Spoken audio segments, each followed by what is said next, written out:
Imagine you run a mid-sized tech startup based in Chicago. Right. You have a sleek office, a really brilliant team of developers, and a highly successful B2B software platform. Yeah. And you don't have a single employee in Europe.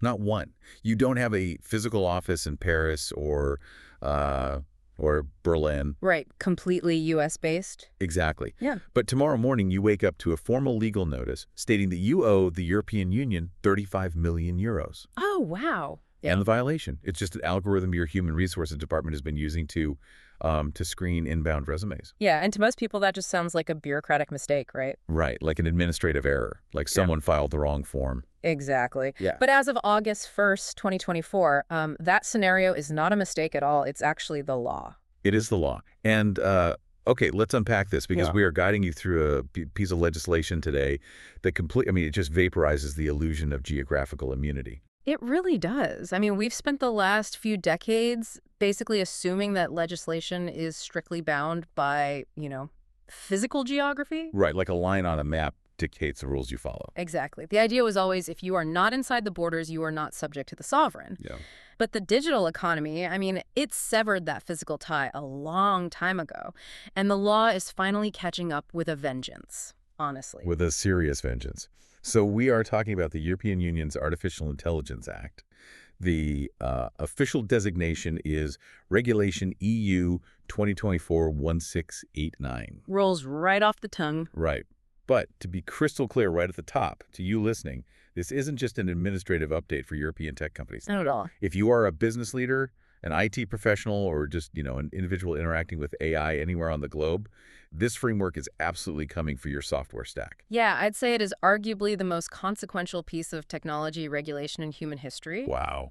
Yeah, In history? Really, yeah, because we're looking at the first systemic, truly comprehensive law that's attempting to put actual enforceable guardrails around artificial intelligence. So our mission for this deep dive is to essentially deconstruct this massive piece of legislation. We're going to explore its global reach, this fascinating phenomenon known as the Brussels effect. Which is huge. Huge. We'll break down its 4-tiered risk classification system.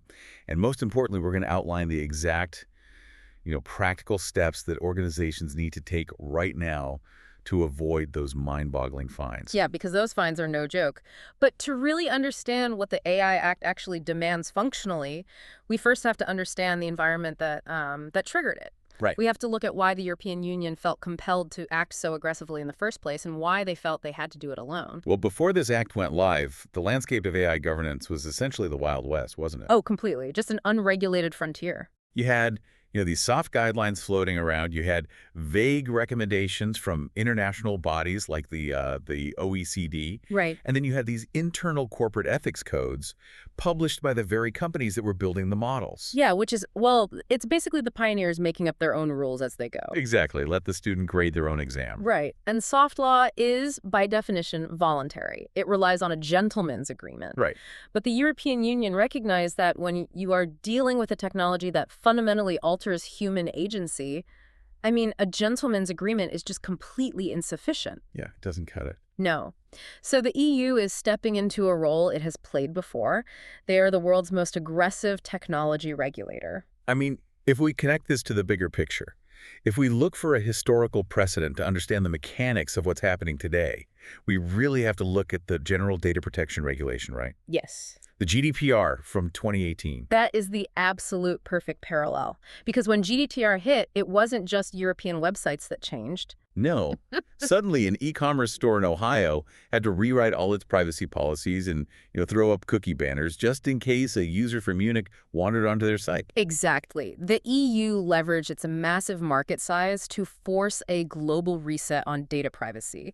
They proved they had the market power to dictate global terms. Right. And now they are pivoting that exact same enforcement mechanism toward algorithms. Because they watched artificial intelligence evolve from, experimental novelties into these infrastructural systems. Right. Systems that dictate fundamental aspects of society. Yeah, and I think the catalyst here is the direct, irreversible human impact.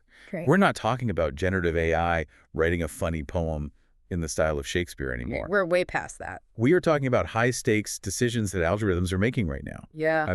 AI is approving or denying small business loans. It's filtering through thousands of applications to decide who gets a job interview and whose resume goes into a black hole. Exactly. We even have AI analyzing MRIs and X-rays to propose actual medical diagnoses. Right, and these systems dictate human rights, physical safety, and public health. Yeah. And the core issue the EU recognized was the massive enforcement vacuum. I mean, no other major geopolitical power was willing to step up and enforce mandatory rules with actual financial consequences for failure. Which is wild when you sit back and think about it. Prior to August 2024, a company could essentially deploy a black box algorithm that, determined whether you could buy a house, and their only oversight was themselves. Yeah, it's terrifying. Like I said, the ultimate equivalent of letting a student grade their own final exams. A tech giant could just say, hey, we built this incredibly powerful predictive model that decides your financial future, but don't worry, our internal ethics committee reviewed it and said it's totally unbiased. Right, and an internal ethics committee has zero enforcement teeth. Zero. If an algorithmic model contains deeply embedded bias against a specific demographic, or if a medical AI hallucinates a completely incorrect diagnostic recommendation, a corporate ethics guideline does not compensate the victim. No, it doesn't reverse the damage at all. Exactly. The EU AI Act replaces that voluntary soft law with hard law. Right? It establishes a fundamental ultimatum. If your technology impacts citizens in our market, you will systematically prove it is safe, or you will be excised from our economy. Boom. But that ultimatum brings up an obvious logistical nightmare, because not all AI impacts humans equally. Right, definitely not. I mean, a machine learning model that sorts my spam folder doesn't have the same societal impact as an AI that controls the braking system on a train. No, of course not. If the EU applied the same draconian rules to every single algorithm, the entire tech sector would literally collapse overnight. Which is exactly why they didn't write a blanket rule. Okay. The architectural foundation of the entire legislation is a risk-based approach. The severity of the regulation scales proportionately with the severity of the potential harm. Right. So they built a 4-tiered pyramid of risk to categorize every single AI system on the market. Okay, let's start at the very top of that pyramid. Tier 1, prohibited AI. Right, the unacceptable risk category. Yeah, these are systems that pose an unacceptable risk to society. And the mandate here is absolute, right? These are outright banned in the European Union. Completely banned. No exceptions, no regulatory loopholes, no special licenses you can buy. Wow. So what actually gets banned? The parameters for this are critical to understand because they reveal the philosophical baseline of the law. Exactly. So first we have social scoring by governments. Okay. This involves evaluating a citizen's behavior, their associations, or their digital footprint over time to assign them a social credit rating.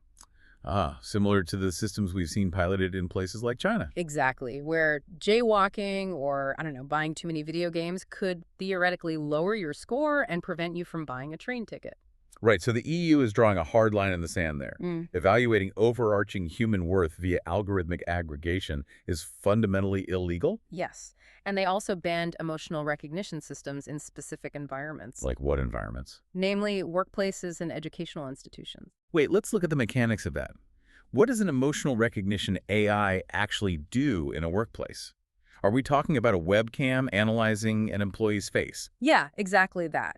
It involves computer vision models, mapping facial microexpressions, tracking eye movement, or analyzing vocal intonations to infer emotional states. Wow.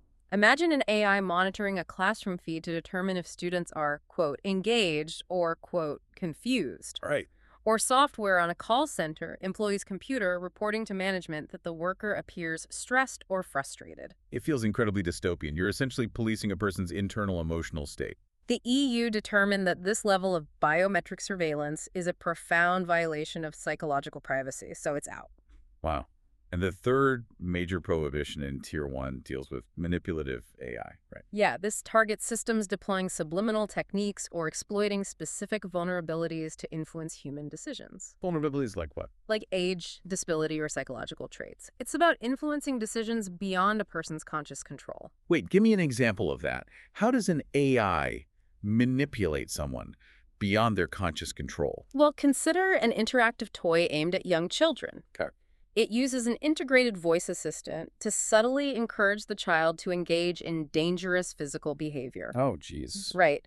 Or imagine an algorithm that identifies users currently in a state of deep depressive vulnerability Wow. and then hyper-targets them with content designed to trigger impulsive financial decisions while they are vulnerable. That is dark. Very.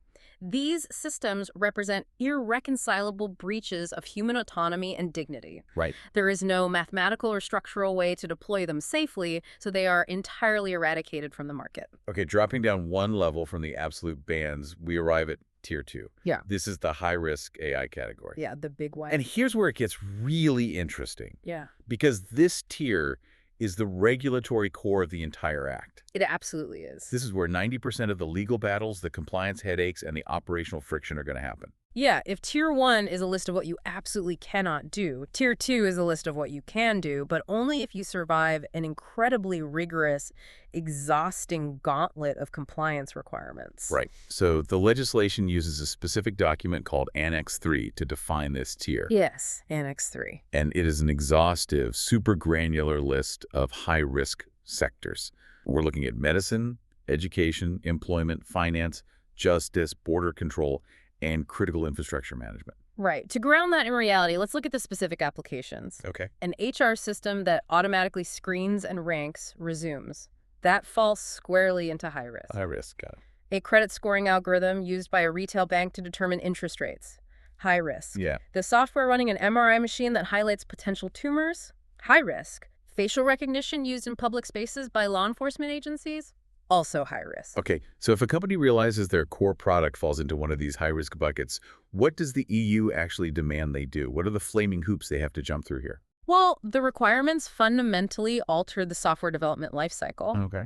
Before a high-risk system can even be deployed to the market, the company must conduct and document exhaustive risk assessments, Right. and they must establish an active, continuous risk management system. I imagine that requires mapping out every conceivable way the AI could fail, hallucinate, or discriminate, and then proving you have built mitigations for every single one of those scenarios. Exactly, but that is just the beginning. Just the beginning. Yeah. They must also maintain incredibly detailed technical documentation. And this isn't just a basic user manual. Right, like a quick start guide. No. It is essentially a comprehensive blueprint of exactly how the AI makes its decisions. It details the architecture, the specific data sets used for training, and the mathematical weighting of the algorithms. Wow. And they also have to pass market conformity checks. Let's pause on that market conformity checks, Right. because that sounds like a massive operational bottleneck. It is. What does conformity checking actually look like for a piece of software? Are government regulators showing up to audit your code in Silicon Valley? Well, it functions similarly to getting a CE mark for a physical electronic device, but it's applied to dynamic algorithms. Okay. Depending on the specific application, it often requires a notified body. A notified body. Yes, which is an independent third-party auditor certified by the European Union.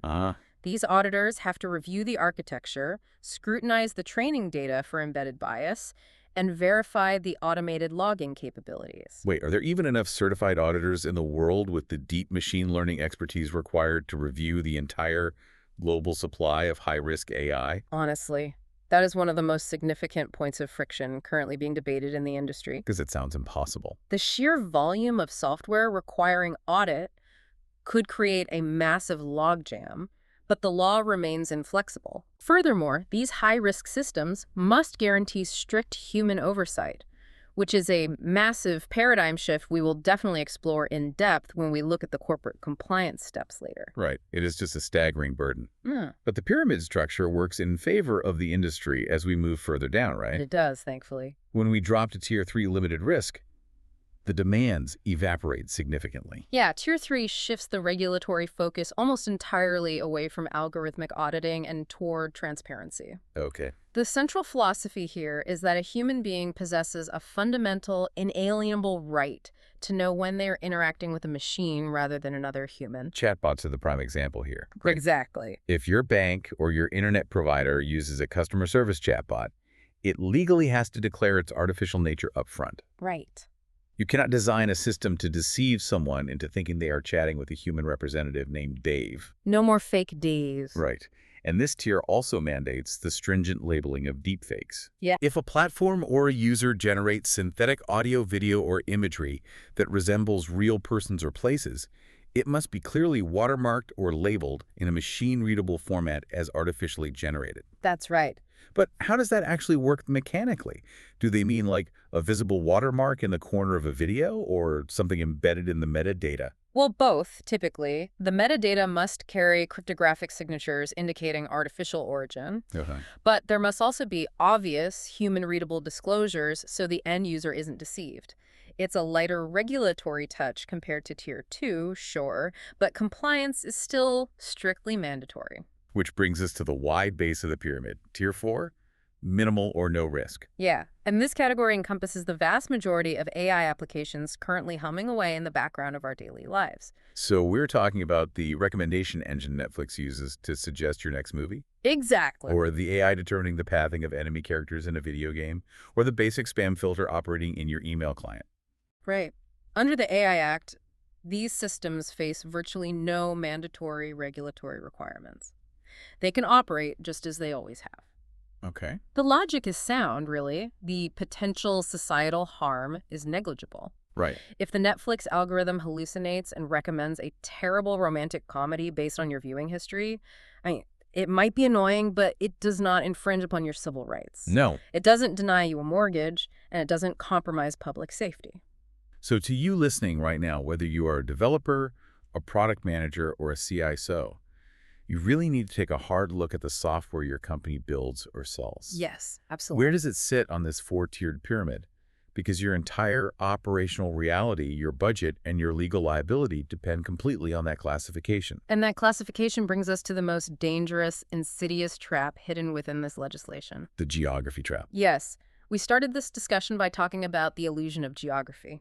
A listener sitting in a corporate office in North America, say in Chicago or Toronto, might look at Tier 1 and Tier 2 and think, well, that sounds like a nightmare for European developers, but I'm in Illinois. This doesn't apply to my code base. And that is the exact assumption that is going to get companies destroyed. People think, sucks to be in Paris, but hey, I'm in Texas. Right. Operating under that assumption is corporate suicide. Yeah. The legislation features a mechanism called extraterritoriality. Right. That is a massive legal term that essentially means our laws apply in your backyard. Pretty much. But how does the EU actually justify and enforce that? Like, what specific actions trigger this law for a company sitting entirely outside of Europe? Well, the law clearly outlines two specific triggers. Okay. The first is straightforward physical presence. You are incorporated in the EU or you have physical offices and employees operating within the member states. Sure, that makes sense. But the second trigger is the expansive net that catches the rest of the world. The law applies if your AI system is put on the market or put into service in the European Union. Okay, let's translate that out of legalese. What does put on the market mean? In plain functional terms, if the end users experiencing the outputs of your AI or the corporate clients purchasing your AI are located in Europe, you are fully bound by the EU AI Act. Wow. The physical location of your servers or your developers is entirely irrelevant. So let's walk through that specific American sauce company example we touched on at the very beginning, because it really makes the threat incredibly tangible. Yeah, let's do it. So you're an HR tech startup based in Silicon Valley. Okay. You've built an incredibly efficient, machine learning-driven resume screening tool. Your entire workforce is in California. Right. But a mid-sized logistics company in France or Poland or Spain goes to your website and buys a monthly subscription to your platform. Yep. The millisecond that transaction occurs and they begin using your software to screen European applicants, your California startup is legally bound to comply with the EU high-risk requirements. Because your proprietary algorithm is now actively making high-stakes decisions about the employment prospects of European citizens. Exactly. You must now conduct the risk assessments, maintain the technical blueprints, pass the conformity checks, and guarantee human oversight entirely to EU standards. And if that startup decides to just ignore it, if the CEO says, hey, we're an American company, we operate under U.S. law, come and get me. Oh, boy. Let's detail the enforcement teeth here, because the financial penalties are designed to be completely lethal. They are engineered to be an existential threat to non-compliant organizations. Yeah. If a company is caught deploying a Tier 1 prohibited AI practice, the fines can reach up to 35 million euros or 7% of the company's global annual turnover, whichever figure is higher. I really need to stop you there and just emphasize that metric. It's massive. 7% of global annual turnover, not profit, revenue. Global revenue. If you are a massive multinational tech giant pulling in tens of billions of dollars globally, a 7% revenue fine equates to hundreds of millions, potentially billions of dollars. Yep. Over a single algorithmic violation in one region. It fundamentally alters the risk calculus. I mean, for lesser violations, for instance, failing to properly maintain the technical documentation for a high-risk system, Right. or failing to establish proper human oversight, Right. the fines scale down slightly, but they are still devastating. Up to 15 million euros or 3% of global turnover. Still absolutely huge. And even just providing inaccurate or false information to the regulators during an inquiry will cost an organization 7.5 million euros or 1% of global turnover. Wow. Fines at that scale completely change the internal corporate conversation. Absolutely. Compliance is no longer an annoying, IT issue to be handled by a mid-level manager. No. It isn't just a legal department issue. A 7% global revenue fine is a board of directors issue. Completely. It is our stock price collapses by 40% overnight issue. Which is exactly the leverage the EU intended to create. And this dynamic is the engine behind the Brussels effect. Right, the Brussels effect. We touched on this briefly, but it requires deeper analysis. It does. The Brussels effect is the phenomenon where the European Union establishes a stringent regulatory standard, and global businesses, rather than abandoning the lucrative European market, decide to adapt their entire global operation to that standard. Right. It reminds me of how car emission standards work in the United States. Oh, that's a good comparison. For years, California set incredibly strict emissions laws that were far tougher than the federal baseline. Right. And car manufacturers didn't build two entirely separate fleets of cars, one clean one for California and a dirtier one for the rest of the country. No, it was too expensive to run two separate assembly lines. Exactly. They just built every single car to meet the California standard.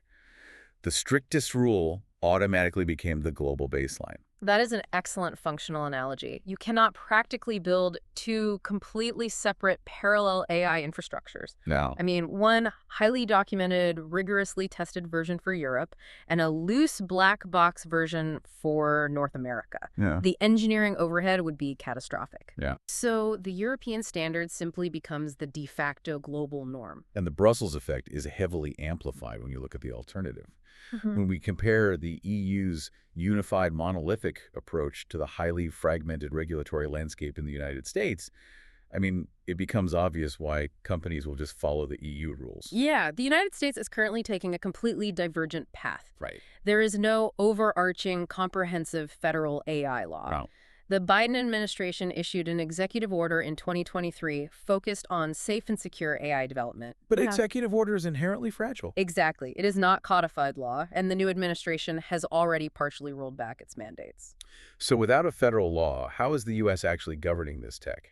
Well, they are relying on isolated sector-specific regulators to piece it together. Right. The FDA is trying to figure out how to handle medical diagnostic AI. The SEC is looking at algorithmic trading and financial forecasting AI. Right. The FTC is looking at consumer protection. And layered beneath all that, you have scattered, highly variable state laws. Right. California, Texas, Colorado. Exactly. They're all drafting their own localized regulations. It creates an incredibly complex, contradictory maze for any business attempting to navigate it. Meanwhile, other countries are watching the EU and taking notes. Look at Canada.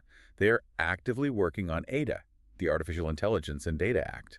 And conceptually, ADA is heavily mimicking the EU's tiered risk-based approach. Yeah. The global regulatory trend is undeniable, but the EU has effectively planted its flag first, and they planted it deepest. Right. If a company wants to operate on the global stage over the next decade, they're going to be playing by Brussels rules.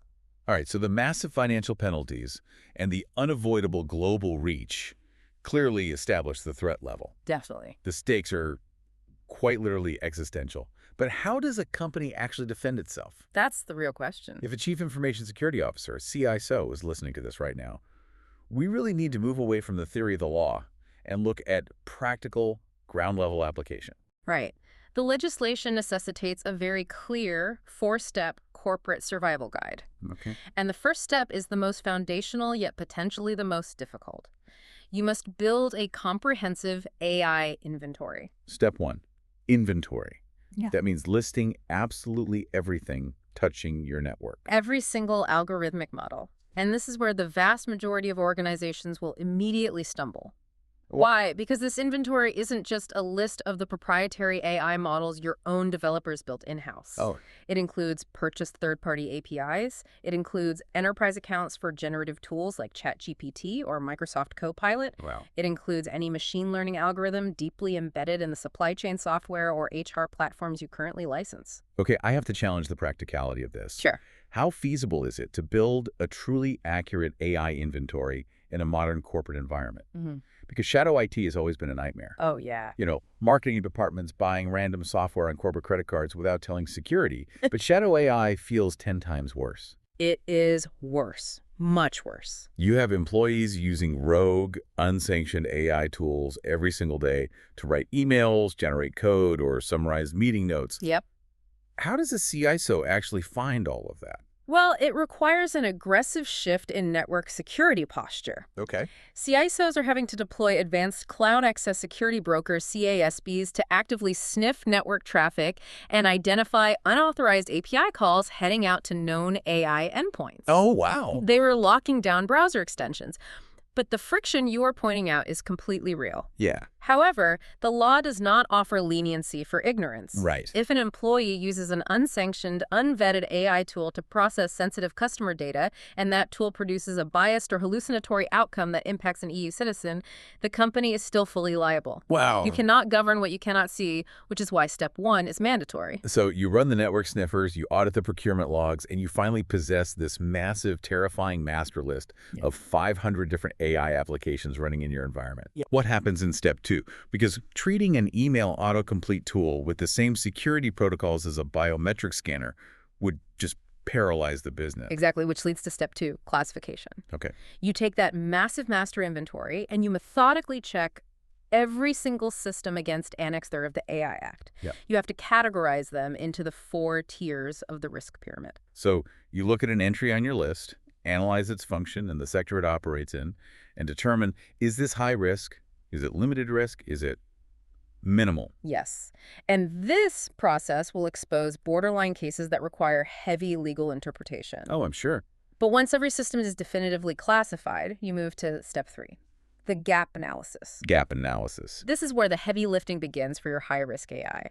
You must compare your current operational practices against the incredibly strict demands of the law. The technical hurdles here are just immense. You need active risk management systems. You need automated logging of the AI's operations. Right, and let's focus on that logging requirement for a moment. With traditional software, logging is easy. You record the inputs and the outputs. No, right. Input A gives output B. Exactly.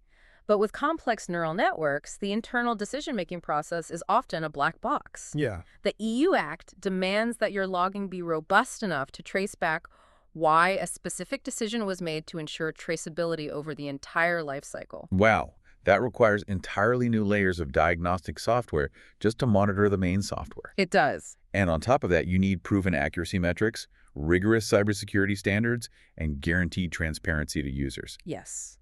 But there is one requirement in step 3 that fundamentally changes how software is designed. Ah, yes. You are referring to the mandate for human oversight. Yes. This is perhaps the most profound operational and philosophical shift in the entire legislation. Right. The AI Act essentially outlaws the concept of the AI autopilot in high-risk scenarios. The end of the autopilot. Walk me through how that actually changes the user interface and user experience of B2B software. Well, it means an AI system cannot be designed to make a final autonomous decision that heavily impacts a human life without a meaningful intervention point. Meaningful intervention. Yes. There must be a human operator in the loop who possesses the actual power, the authority, and the contextual understanding to intervene, review, or completely override the machine's recommendation. So if a bank is using an AI to process mortgage applications, the software interface cannot just have an auto-approve or auto-deny workflow. No, absolutely The not. machine can't just silently send the rejection email and close the file. Precisely. A human loan officer must review the AI's proposal, Right. but it goes deeper than just having a human click an agree button. Okay. That is known as automation bias, where the human just blindly trusts the machine because it's a machine. Oh, sure. The UI must be designed as an explain decision dashboard. Oh. It must show the human the weighted factors the AI used to reach its conclusion so the human can make an informed override. Got it. They must have the ability to say, the algorithm heavily weighted this recent medical debt. But looking at the context, that is an anomaly. The algorithm is wrong. I am overriding the system and approving this loan. The human must remain the ultimate legally responsible arbiter. Exactly. So you design these overrides, you close all the gaps in step 3, and then you arrive at step 4, registration. Yes. All high-risk AI systems must be officially registered in a public database maintained directly by the European Commission. I mean, let that sink in for a second. A public database. Yep, public. Your compliance posture isn't just sitting in a secure, encrypted folder on an internal server. It's visible to the regulators, to your competitors, and to the public. It's all out there. We need to talk about timelines now, because this isn't some distant 2030 science fiction scenario. No, the clock is actively ticking. The law is currently in force. Right. The legislation outlines very specific, tiered transition periods. If an organization is somehow currently operating a Tier 1 prohibited AI practice like emotional recognition in a workplace, they must completely eliminate it by February 2025. Wow. In the timeline of corporate software procurement and deployment, February 2025 is practically tomorrow. It really is. And for the high-risk compliance, the exhaustive gap analysis, the architectural changes for human oversight, the conformity checks, Yeah. the enforcement deadline for the vast majority of sectors is August 2026. Okay. With a few highly specific legacy categories extending into 2027. Right. The window to prepare is actively closing. If a massive enterprise is just starting step 1 today, they are arguably already behind schedule. There's another layer to this compliance timeline that feels like a massive trap for unwary businesses. Which one? Well, we've talked a lot about companies building AI, but you don't have to write a single line of code to be legally liable under this act. Yes, this is a critical distinction. The law formally introduces and defines the concept of the deployer. The deployer. Let's define that. If I am the CEO of a mid-sized logistics company and my IT team doesn't know the first thing about training neural networks, Right. but we go out and purchase a cloud-based, off-the-shelf HR system from a major vendor to screen our job applicants, I am considered a deployer. Yes. And as a deployer, you bear shared legal responsibility for the appropriate use of that high-risk system. Wow. The days of buying a software license and assuming all the legal risks stay securely with the vendor are over.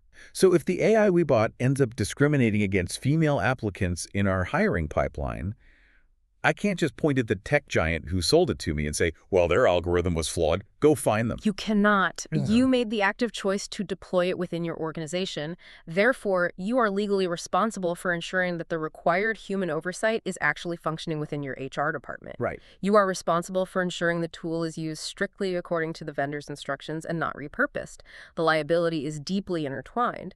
That is a staggering shift in corporate procurement. Before you sign a vendor contract, your legal team needs to verify that the vendor's AI is EU compliant. Otherwise, you are literally buying their liability. Exactly. Okay, so we have a multi-step compliance burden that requires deep architectural changes, massive auditing overhead, and shared liability falling on both the developers and the deployers. Yeah.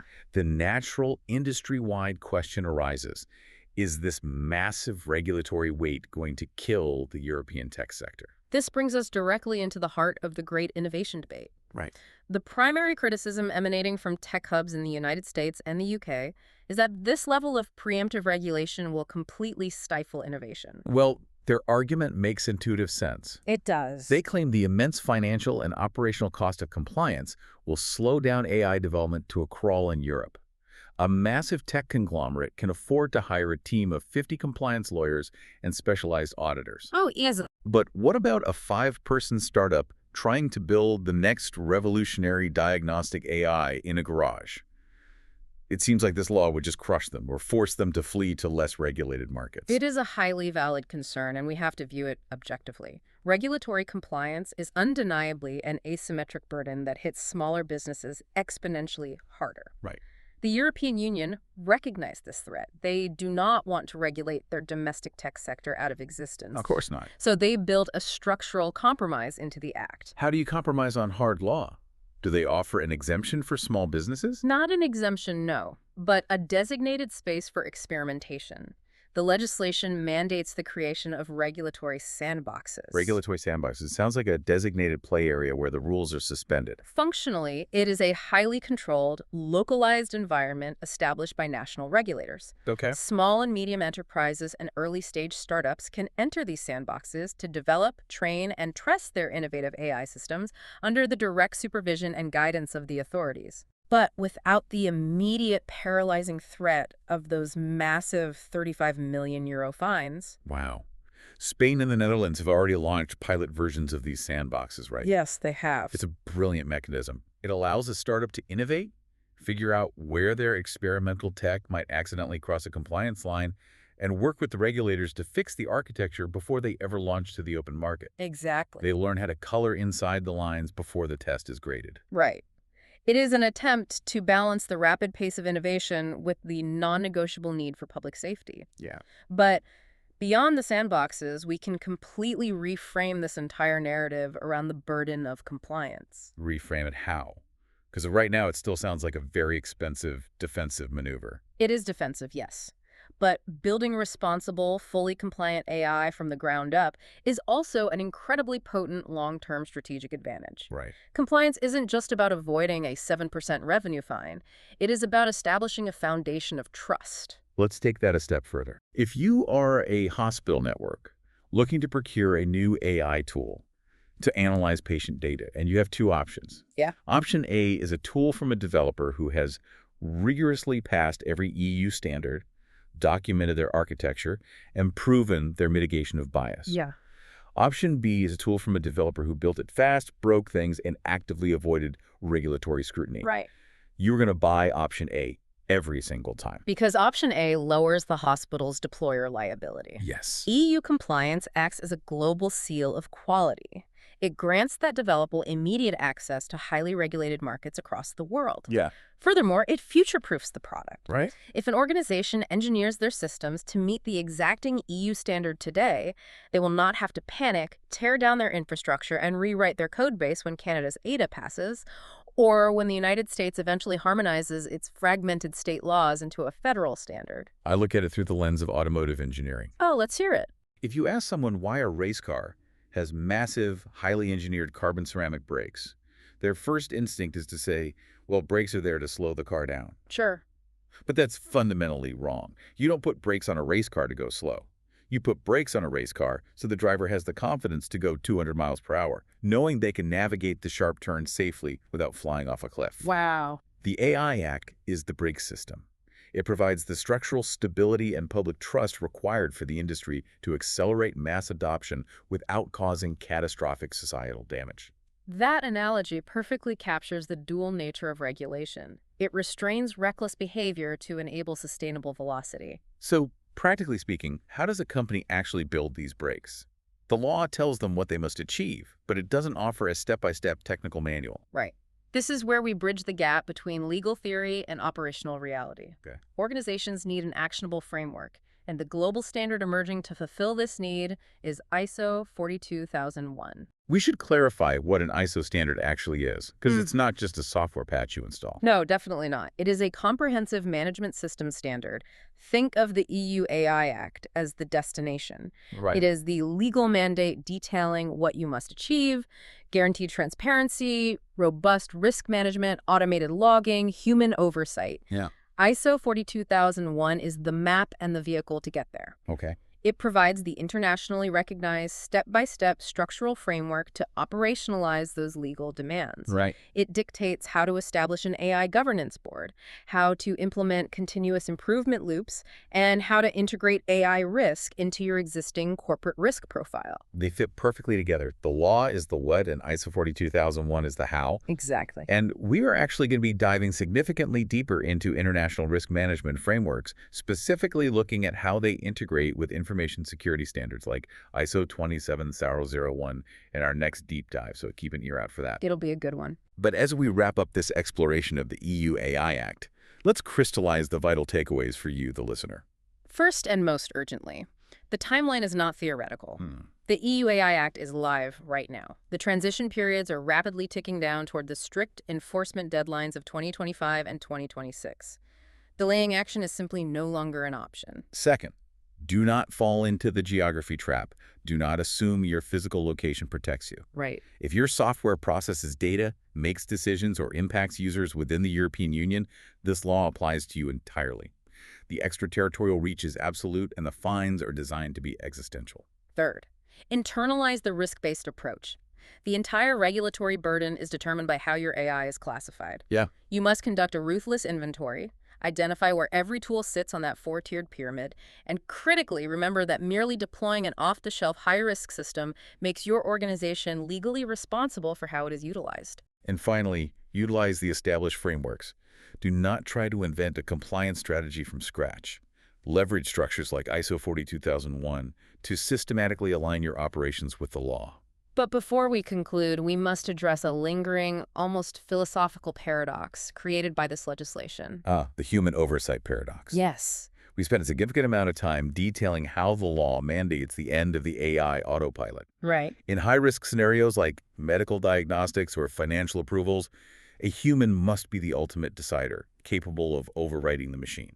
The intention is noble, of course, preserving human agency and preventing algorithmic runaways. Yes. But let's extrapolate the current trajectory of this technology. These machine learning models are becoming exponentially smarter, faster, and more accurate with every passing training cycle. Right. Let's project 5, maybe 10 years into the future. Yeah. Imagine a scenario where an AI diagnostic tool evaluating oncology scans achieves a 99.9% accuracy rate.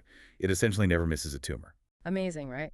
But the human oncologist, reviewing those same scans who is subject to fatigue, stress, and cognitive bias, only operates at a 95% accuracy rate. Right.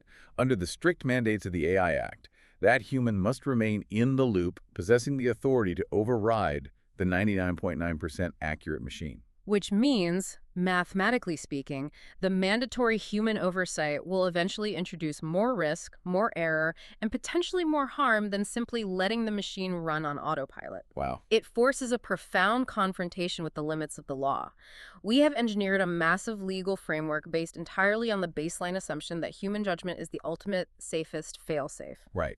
But what happens to the integrity of the EU AI Act when statistical reality proves that the human operator is actually the weakest, most dangerous link in the decision chain? Yeah. Will the regulators be forced to completely rewrite the legislation and to explicitly remove the human from the loop in order to genuinely protect public safety? It is a wild, unsettling paradox to grapple with. It really highlights how difficult it is to regulate technology that evolves faster than the legislative process itself. It really does. But until that day arrives, the law as written is the law of the land. So I encourage you to look at your own company's software stack today. Look at the tools your teams are using and ask yourself honestly, do we actually know what AI is running in our environment right now and what decisions it is making? Thank you for joining us on this deep dive into the EU AI Act. Make sure to subscribe, and we will see you for the next one.